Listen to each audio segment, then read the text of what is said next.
I'm not playing this level anymore, man. Welcome to Ultrakill, where you are this robot called V1, and you are going through an expedition in hell to eradicate all life. And as you can see, there are currently 3 acts, pretty sure that's all, and there are things called Prime Sanctums.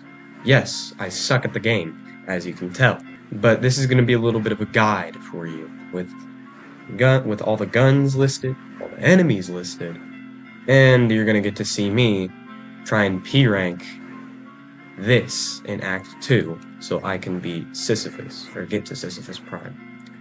Anyway, let's get to the weapons. The first weapon I will be going over is the Piercer, or whatever, I don't really know. Essentially, boom, does that. But if you hold your right mouse button, it builds up a piercing shot, which does more damage. There is also an alternate for this, which does more damage, but I have it, and I will not be doing it. So, as you can see, the second variant of the pistol you can unlock is this weapon called the Marksman. You can toss coins up in the air, which you can punch, but I'm not very good at it. Boom, that does that. You can also do this. As you can see, it's very cool. So, and yeah. There's also this thing called the Orbital Strike, which I can't really do, so. With a coin. Fun. The third and final weapon in this line, which also has an alternate, is this. You see how that bullet ricocheted? Maybe not. But, let's show you in here. Essentially, once you do that, it just builds up a shot that can ricochet, and you can hit multiple enemies at once with it. The next weapon is the shotgun, which it has a primary fire, and as you can see, I just built up something. You want to know what that is? Boom. This shotgun is called core eject. You can eject a core out of it. It also has an alternate, which I will showcase right now. So as you can see, it's very different. It's like a jackhammer. You can do this. The next weapon is the pump charge. Be careful not to do it like this, or else this is going to happen. It's recommended that you do it like that. The third and final weapon in the shotgun line is the chainsaw shotgun. It fires like a shotgun, but when you do the right thing, it does that. And also, you can parry that for like a longer extension.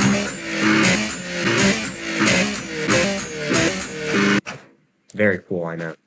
The next weapon you get is called the nail gun. As the name implies, it's a nail gun. But you can also attach a magnet with the base one, which shoots all the bullets straight to that one enemy with the magnet on it. There is also an alternate for it, which I will get into in a second. The second variant you get is called the overheat. Essentially, once you build up enough bar, and then you right-click it releases a fury of overheated nail bullets. The third and final nail gun you get is the magnetized nail gun. When you right-click, it attaches an electric charge to it, which makes it explode. And also, it has nail gun capabilities. Now, the alternate I was talking about is the saw blade launcher. It has the magnet capability, like the base, but it launches a saw blade gun.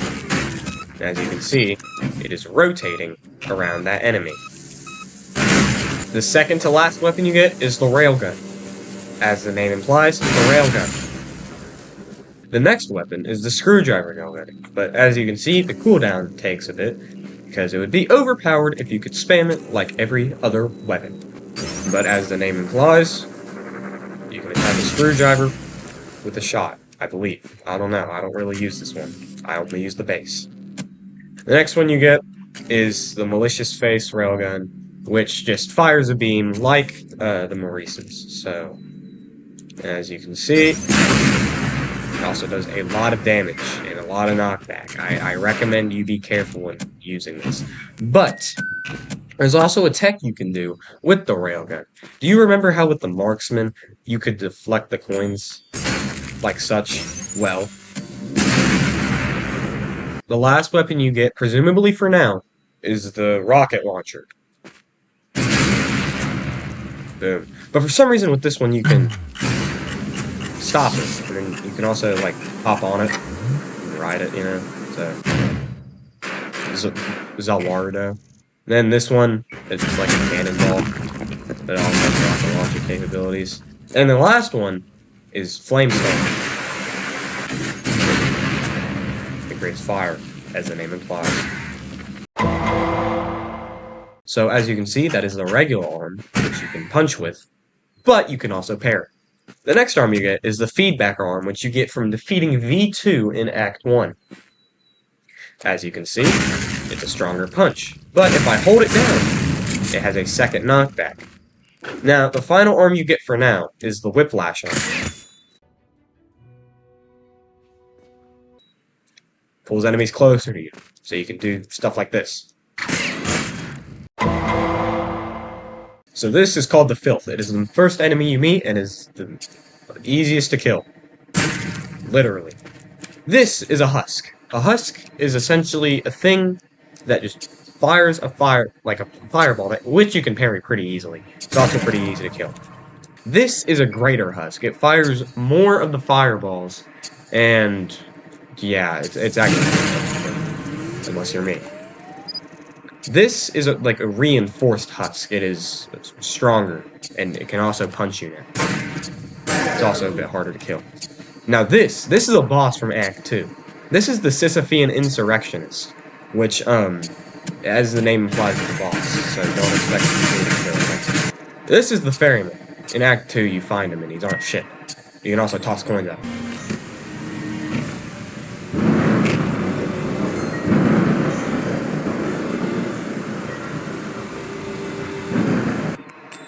Since I have enemies ignore player on, he won't do it to me, but you know. This is the Mirror Reaper. This is a new boss in Act 3. It appears through mirrors. It's actually pretty horrifying. This is a droid, also known as suicide bombers, you know. Pretty easy to kill, but they're really, really annoying. Now this is V2. This is who you get the feedbacker on from, because he is a bum. This fool is not better than us. This is the most annoying enemy you'll probably ever face, known as the Street Cleaner. God, I hate those things. This is Swords Machine. It is like a really stupid, easy boss in the first act, and then appears as a regular occurring enemy. This is the Mind Flayer. This is a woman. There's porn of this, you know. This is V2, version 2 from Act 2. Boom. As you can see, that is the Whiplash arm, which we take from him after we kill him. Alright, this here is a Sentry. Essentially what this does is it locks onto you and fires a beam at you if you do not cancel its attack. It's kind of annoying, has a lot of health, and yeah. This is a Gutterman. These two are Gutterman, I'll tell you that. This is a reinforced Gutterman, this is a regular Gutterman. This is the most annoying boss, and regular enemy in Act 3, but you can break his shield pretty easily. Boom. As I said, this is just a better Gutterman, has more health, and you cannot break anything. This is a security system, or not like, well, yeah. These three right here are part of a security system for the final boss of violence in Act 3, known as the Earth Mover. Essentially, the Earth Mover is the natural prey of us, V1. And, yeah. This is Malicious Face, or Maurice. It is very easy to kill. You can parry it very, very easily. I mean, stupidly easily. Yeah, it's hardly even a boss. This is Cerberus, or if there are two, Cerberi. It is pretty easy to kill, I'll say. Doesn't take much, just spam. Now that's a hideous mass. Literally. It's not really annoying, but when you're playing through the game the first time and you get to it in limbo, it's pretty annoying because you don't have an expanded arsenal like me, who's played through the whole game. Now this isn't really a boss, but there will occasionally be an enemy attached to it, and you have to break the statue so the enemy is able to be killed. And as you can see, that was courtesy of this boss. Essentially, what this does is it brings back any dead enemy back to life through blood, and but it's a good way to yield blood. Right, I forgot I have to punch it. But as you can see, it's working pretty well, so I'm gonna go ahead and exterminate you. Alright. This is, I don't remember it looking like this. I think something might have happened. This is the Minotaur. This is a boss you will fight in Violence in Act 3. It's kind of annoying, I will say. It's ruined some of my, P-rank chances a lot, so, I have a bone to pick with this. This is just a casual enemy you'll meet in Act 3, known as the Mannequin. It is stitched together bodies of all the sinners in hell, because if you forgot, this game takes place in hell. Now this is a virtue. This is probably one of the easiest bosses to kill. Boss, I use in quotation marks, because you can just do this. But what it does is it summons down a beam of light that you have to dodge or else you die. Now this is Gabriel the Archangel. As the name implies, he's Gabriel the Archangel, and he does not like what V1 is doing. So, in Gluttony in Act 1, he goes down there to try and stop you, but ultimately he fails, and he's seeking revenge out for you. Speaking of his revenge, this is Gabriel from Act 2.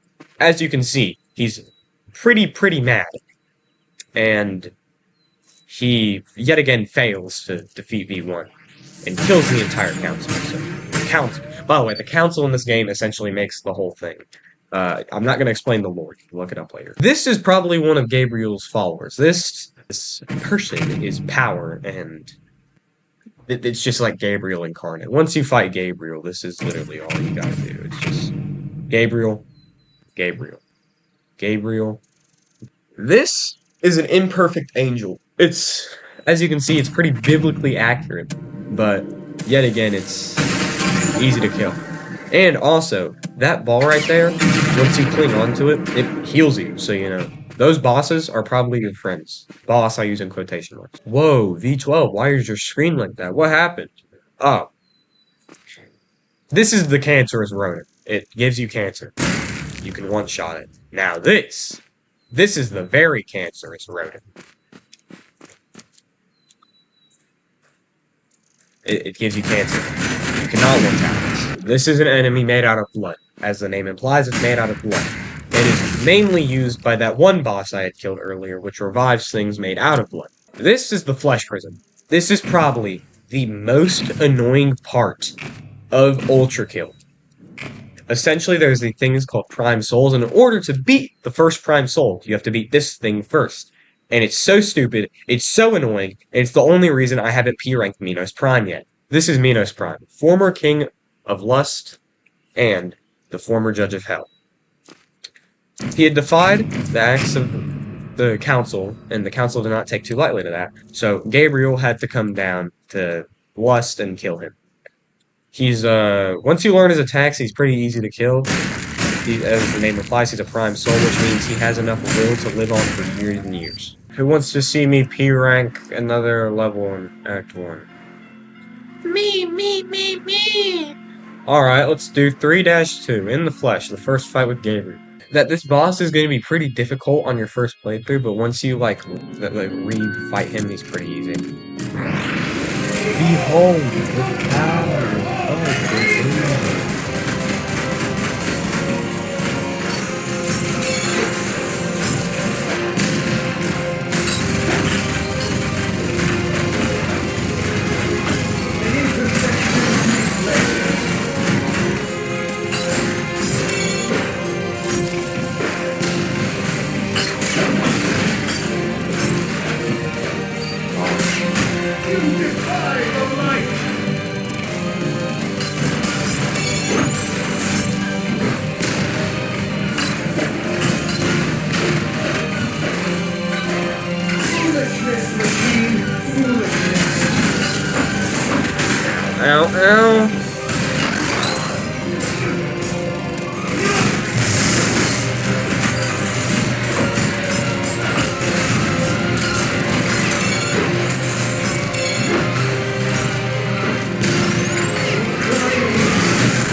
Oh, I didn't get enough style. What? How can this be? Bested by this thing? You insignificant fuck! This is not over! Honestly, I don't know how I didn't get enough style. Whatever. Got an S on it anyway. Uh, I had beat it faster than quarter good though, so I'm goated. Alright, that was your little Ultrakill guide. Thanks for watching.